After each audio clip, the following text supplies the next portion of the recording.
بسم اللہ الرحمن الرحیم۔ کہانی.com میں خوش آمدید۔ شروع کرتے ہیں آج کی دلچسپ اور سبق آموز کہانی۔ میری 17 سالہ بیٹی نے انٹرمیڈیٹ کے امتحانات پاس کیے تو ایک ہی ضد لگائی کہ شہر جا کر ڈاکٹری کی پڑھائی کرنی ہے۔ میں اس کی بات سن کر پریشان ہو جاتی کہ آج کا زمانہ بھی بہت خراب ہے اور گھر سے باہر تو کبھی نہیں نکلی سوائے اسکول اور کالج جانے کے، تو اتنے بڑے شہر میں اکیلی کیسے رہے گی۔ لیکن اکلوتی بیٹی ہونے کے ناطے مجھے اس کی ہر ضد عزیز تھی اور میں نے ٹھان لی کہ اب بیٹی کو ڈاکٹر بنانا ہے۔ میں نے اپنے شوہر سے اس بارے میں بات کی تو میرے شوہر نے بھی بلا تردد اجازت دے دی۔ میری بیٹی بہت خوش تھی کہ اب وہ اپنے خوابوں کو پورا کرنے کے لیے شہر جائے گی، وہاں پڑھے گی اور اپنے خوابوں کو پورا کرے گی۔ شہر کی یونیورسٹی میں اس کا داخلہ کروایا اور اسے ہاسٹل میں بھیج دیا۔ میرے دل میں 100 طرح کے وسوسے تھے، مگر پھر بھی دل کڑا کر کے اسے بھیج ہی دیا، اور بہت زیادہ پیسہ بھی لگا۔ ابھی تو آگے اور زیادہ لگنا تھا۔ میں گھر میں کافی پریشان رہتی۔ اپنی بیٹی کو لے کر میرے دل میں دھڑکا سا لگا رہتا کہ کہیں کچھ غلط نہ ہو جائے۔ پھر ایک دن رات کے وقت میری بیٹی کا فون آیا تو وہ بہت زیادہ رو رہی تھی۔ میری تو جان ہی نکل گئی اور روتے ہوئے بس ایک ہی بات کی رٹ لگائے ہوئے تھی کہ اسے ہاسٹل میں نہیں رہنا، اسے گھر واپس جانا ہے۔ میری تو روح فنا ہو گئی، مجھے کچھ سمجھ نہ آئے کہ میں کیا کروں۔ میرا شوہر بھی کام کے سلسلے میں باہر گیا ہوا تھا اور میری بیٹی کی ہچکیاں بھی عروج پر تھیں۔ میں نے اپنی بیٹی کو تسلی دی کہ میں اسے لینے کے لیے آ رہی ہوں، بس وہ چپ کر جائے اور بتائے کہ کیا ہوا ہے۔ لیکن اس نے مجھے کچھ نہیں بتایا اور اتنا ہی کہا کہ اسے ہاسٹل میں نہیں رہنا۔ میں حد درجہ پریشان تھی کہ آخر 2 مہینے میں ایسا کیا ہو گیا جو میری بیٹی ہاسٹل میں اس قدر پریشان ہو گئی ہے اور واپس آنے کی ضد کر رہی ہے۔ میرے شوہر کام سے واپس لوٹے تو میں نے انہیں ساری بات بتا دی۔ وہ بھی پریشان ہو گئے کیونکہ گاؤں سے اس وقت شہر جانے والی کوئی سواری نہیں تھی۔ میں نے بیٹی کو دوبارہ فون کیا اور اس سے کہا کہ ہم تمہیں ابھی لے کر جائیں یا پھر صبح۔ اس نے اپنی ہچکیاں دباتے ہوئے کہا کہ آپ لوگ مجھے صبح آ کر لے جائیں۔ اگلی صبح ہم دونوں میاں بیوی بیٹی کے ہاسٹل روانہ ہو گئے۔ وہاں جا کر ہم نے دیکھا کہ ہماری بیٹی کی حالت شدید خراب تھی۔ وہ بخار میں مبتلا تھی اور اس وقت غنودگی میں تھی۔ میں اس کے قریب بیٹھی، اس کا کندھا ہلایا اور اس کو پکارا تو میری آواز سنتے ہی اس نے اپنی بند آنکھیں کھولیں اور مجھے دیکھتے ہی میرے گلے سے لگ کر زاروں قطار رونے لگی۔ اس کی حالت دیکھ کر میں اور زیادہ پریشان ہو گئی۔ اب تو مجھے یقین ہو چلا تھا کہ کچھ نہ کچھ تو ہوا ہے۔ میں نے اپنی بیٹی کو محبت سے پچکارتے ہوئے کہا، میرا بیٹا کیا ہوا ہے تمہیں؟ اس نے اپنی آنکھیں نیچی کر لیں لیکن زبان سے ایک لفظ بھی نہ ادا کیا۔ میں نے بہت اصرار کیا لیکن اس نے مجھے اتنا ہی کہا کہ اسے کچھ نہیں ہوا، اسے ہاسٹل میں نہیں رہنا، مجھے گھر واپس جانا ہے، میرا آپ لوگوں کے بغیر دل نہیں لگتا۔ یہ بات بہت عجیب تھی کہ 4 مہینے ہاسٹل میں رہنے کے بعد میری بیٹی کہہ رہی تھی کہ اس کا ہاسٹل میں دل نہیں لگتا۔ میں نے اپنے شوہر کو کہا کہ پریشانی کی کوئی بات نہیں، بس بچی ہاسٹل میں رہتے ہوئے گھبرا گئی ہے، کچھ دن کے لیے ہم اسے گھر لے جاتے ہیں۔ ہاسٹل انتظامیہ سے بات کرنے کے بعد ہم لوگ اپنی بیٹی کو کچھ دنوں کے لیے گھر لے آئے۔ گھر آنے کے بعد بھی اس کی حالت سنبھلی نہیں بلکہ مزید بگڑتی چلی گئی۔ اس کو شدید بخار تھا اور وہ دن بدن کمزور ہوتی جا رہی تھی۔ بہت سارے ڈاکٹر سے اس کا علاج کروایا لیکن اسے کہیں پر بھی آرام نہیں مل رہا تھا۔ تقریباً 10 دنوں کے بعد اس کی حالت تھوڑی بہتر ہوئی تو ہم میاں بیوی کے دلوں کو بھی چین آیا۔ میری بیٹی بہت ہنس مکھ اور خوش اخلاق تھی، لیکن جب سے وہ بیمار ہوئی تھی ہر وقت اپنے کمرے کی لائٹ بند کر کے اندر ہی پڑی رہتی۔ آج میں اسے کمرے سے باہر لے کر آئی اور دھوپ میں بیٹھنے کے لیے کہا۔ کچھ دیر تو وہ میرے سامنے بیٹھی رہی لیکن اس نے کوئی بات نہیں کی۔ پہلے تو وہ سارا دن مجھ سے باتیں کرتے ہوئے تھکتی نہ تھی اور اب اس قدر خاموش ہو گئی۔ اب تو مجھے جاننا تھا کہ آخر ہاسٹل میں ایسا کیا ہوا ہے جس نے میری چاند سی بیٹی کو مرجھا کر رکھ دیا ہے۔ کچھ دنوں تک اس کی حالت بہتر ہو گئی اور وہ بالکل ٹھیک ہو کر پہلے جیسی ہو گئی۔ اس کو صحت مند دیکھ کر ہم دونوں میاں بیوی کا سیروں خون بڑھ گیا۔ ہماری خوشی کی انتہا نہ رہی کہ ہماری اکلوتی بیٹی پہلے کی طرح صحت یاب ہو رہی ہے۔ مجھے یہ بھی تھا کہ اس کی پڑھائی کا بھی بہت حرج ہو رہا ہے، لیکن اس کی پڑھائی صحت سے زیادہ ضروری نہیں تھی۔ جب وہ بالکل ٹھیک ہو گئی تو میں نے اسے کہا کہ بیٹا اب تمہیں یونیورسٹی واپس جانا چاہیے، تمہاری پڑھائی کا بہت حرج ہو رہا ہے۔ میری بات سن کر وہ بہت پریشان ہوئی۔ مجھے اس کی پریشانی سمجھ نہ آئی۔ کچھ دیر کے بعد بولی کہ آپ ٹھیک کہہ رہی ہیں، مجھے واقعی واپس جانا چاہیے۔ جب میں اس کے کمرے میں گئی تو وہ تکیہ منہ پر رکھے زاروں قطار رونے میں مشغول تھی۔ میں جلدی سے اس کے پاس گئی، اس کے منہ سے تکیہ ہٹایا اور اس سے پوچھا کہ کیا ہوا ہے تمہیں؟ کہنے لگی میرے پیٹ میں بہت شدید قسم کا درد ہے جو کہ ناقابل برداشت ہے۔ میں نے جلدی سے اپنی بیٹی کو چادر اوڑھائی اور کلینک لے گئی۔ مجھے لگا کہ دوا کھانے کی کچھ دیر بعد یہ بالکل ٹھیک ہو جائے گی۔ گھر آ کر میں نے اسے دوا کھلائی۔ تھوڑی ہی دیر کے بعد جب میں نے اس کی طبیعت پوچھی تو کہنے لگی مجھے اب زیادہ درد نہیں ہو رہا، میرا دل اب ہر وقت بیزار رہنے لگا۔ میری ایک ہی بیٹی ہے اور وہ بھی ہمہ وقت بیمار ہے، یہ سوچ کر میں بہت غمزدہ ہو جاتی۔ اب تو یہ روز ہی ہونے لگا۔ اس کے پیٹ میں شدید درد اٹھتا، میں اسے کلینک لے کر جاتی۔ کلینک میں ڈاکٹر الٹرا ساؤنڈ والے کمرے میں 10 منٹ تک اس کو چیک کرتا، دوا دیتا، کچھ دیر تک وہ ٹھیک ہو جاتی، لیکن کبھی کبھی نہ ہوتی۔ لیکن کبھی کبھی مجھے لگتا کہ دال میں کچھ کالا ہے، لیکن پھر میں نے اپنی سوچ کو جھٹک دیا۔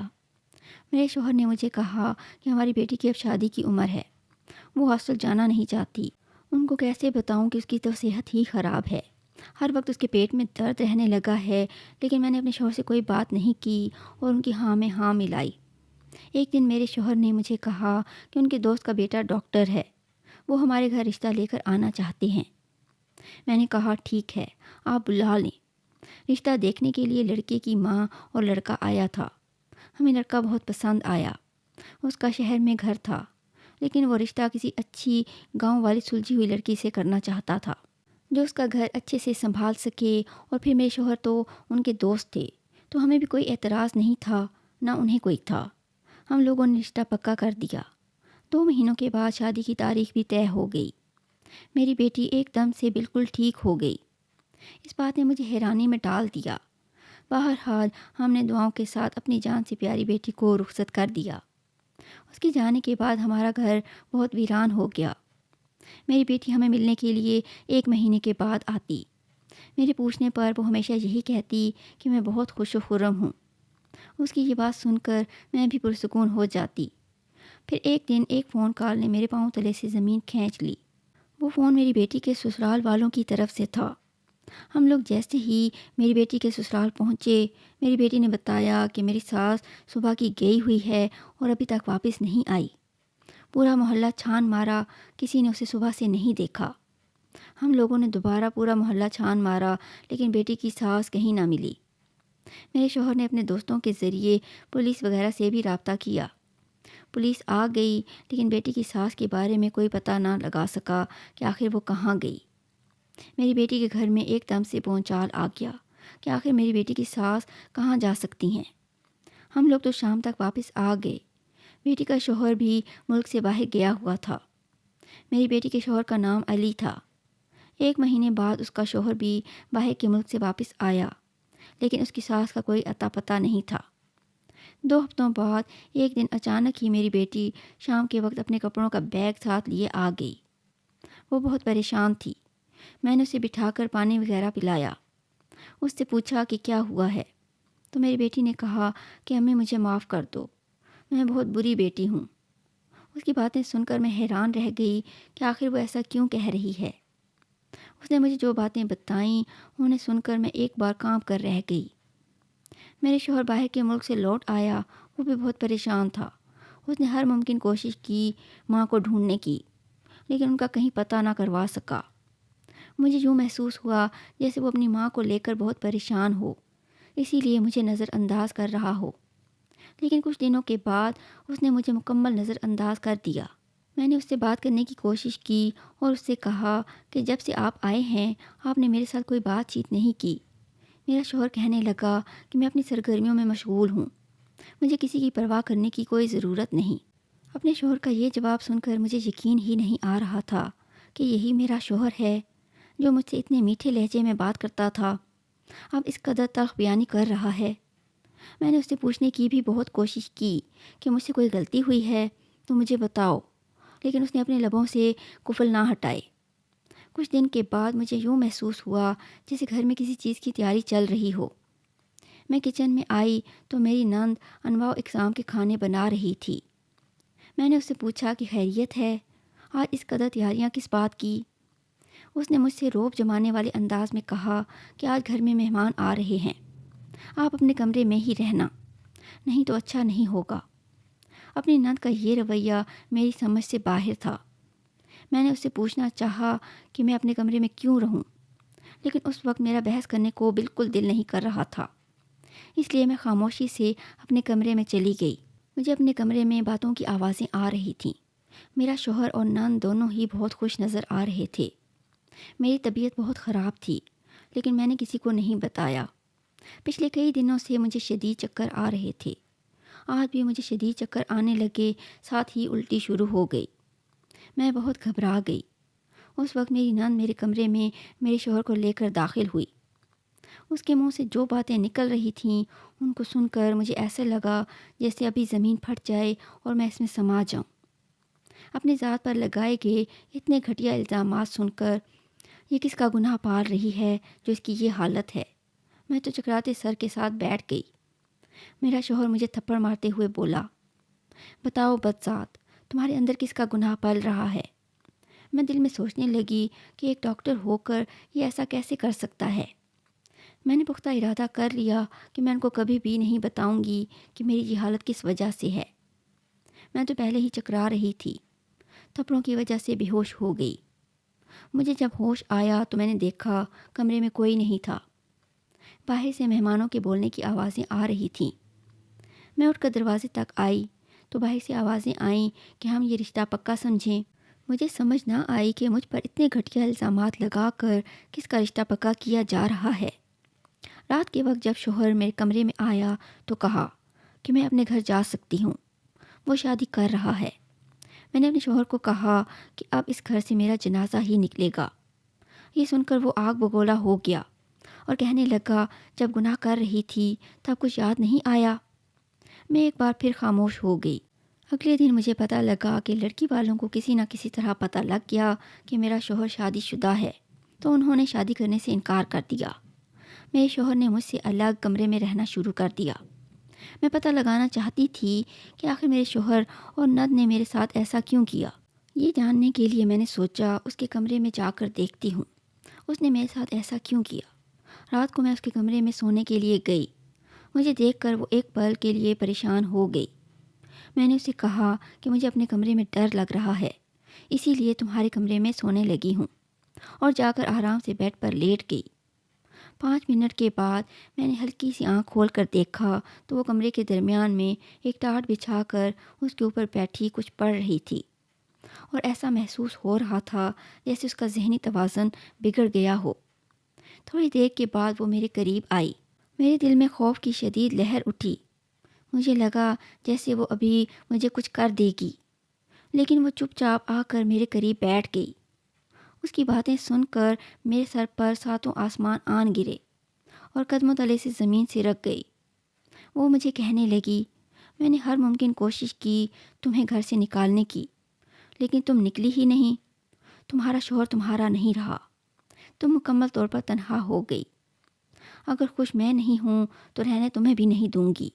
تمہارے موبائل فون سے میں نے تمہارے شوہر کو نقلی میسیجز بھیجے جن سے اس کو پختہ یقین ہو گیا کہ تم اور مردوں کے ساتھ باتیں کرتی ہو، تمہارے غیر مردوں کے ساتھ تعلقات ہیں۔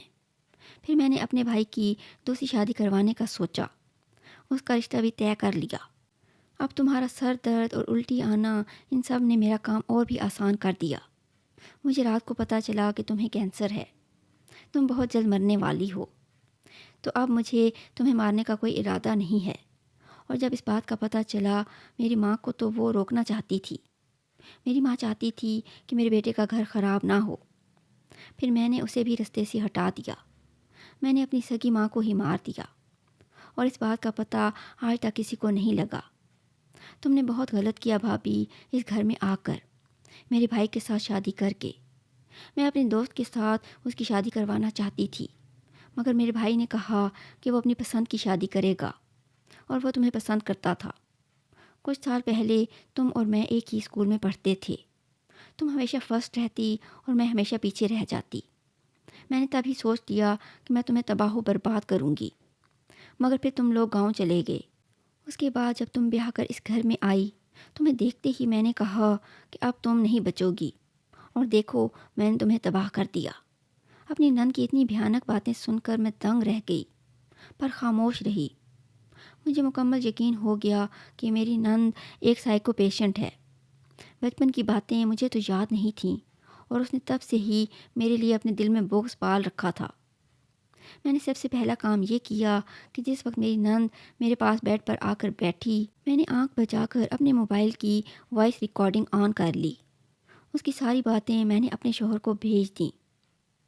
اپنی بیٹی کی تمام باتوں نے میرے دل کو غم سے بھر دیا تھا۔ اس کے بعد میری بیٹی کہنے لگی، امی مجھے معاف کر دیں، میں بہت بری ہوں، میں نے آپ کو دھوکہ دیا اور دیکھیں بدلے میں مجھے بھی دھوکہ ملا۔ میرا شوہر مجھے کالج کے باہر ملا تھا، میں اسے پسند کرنے لگی۔ جب مجھے پتہ چلا وہ شہر میں رہتا ہے، میں نے آپ سے ضد کی کہ مجھے شہر میں پڑھنا ہے۔ میں شہر پڑھنے چلی گئی، وہاں میں روزانہ اس سے ملتی۔ پھر ایک دن اس نے مجھے بتایا کہ وہ مجھ سے شادی کرنا چاہتا ہے۔ میں نے بھی ہاں کر دی۔ اب میں آگے پڑھنا نہیں چاہتی تھی، اسی لیے میں نے اتنے دنوں تک بیماری کا ناٹک کیا، اور جب میرے پیٹ میں درد ہوا تو کلینک جانے لگے۔ وہاں میں نے دیکھا اندر کلینک میں علی بیٹھا ہے، وہ اپنے کسی دوست ڈاکٹر کی جگہ آیا تھا۔ پھر میں روزانہ کلینک جانے لگی۔ میں روز اندر علی سے باتیں کرتی، جب آپ اندر آتی تو چیک اپ کا بہانہ کر لیتے۔ پھر جب آپ کو شک ہونے لگا تو علی نے مجھے کہا کہ اب میں کلینک نہ آیا کروں۔ ایک دن جب میرا برقع اوڑھ کر آپ کلینک گئیں، اس دن بھی علی اندر نہیں تھا، تو آپ کو کچھ پتہ نہیں چل سکا۔ پھر جب علی نے رشتہ بھیجا تو میں ہر بیماری بھول گئی، شادی کی خوشیوں میں مصروف ہو گئی۔ کچھ عرصے بعد میرے سر میں شدید درد اٹھا اور پیٹ میں بھی۔ مجھے پتہ چلا مجھے کینسر ہے۔ تب علی کام کے سلسلے میں باہر گیا ہوا تھا۔ جب واپس آیا تو میں اسے بتانا چاہتی تھی، اس کے رویے کی وجہ سے نہ بتا سکی۔ لیکن امی دیکھیں نا، میری خوشیوں کی عمر کتنی چھوٹی تھی۔